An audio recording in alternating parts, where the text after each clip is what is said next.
What are you doing? Writing.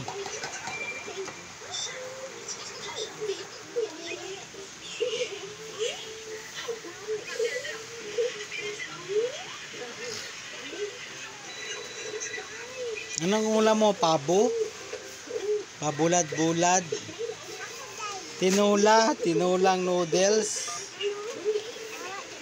Chow-chow na pangalan siya. Karungan sulat na, ihatag ko yung naka-picture. Kapaan niya karoon? Ayusin mo pagsulat. Hindi pa siya marunong magsulat, guys. Tingnan nyo, guys. Oh, small, big. Broken na yan sa mga edad niya, 4 years old.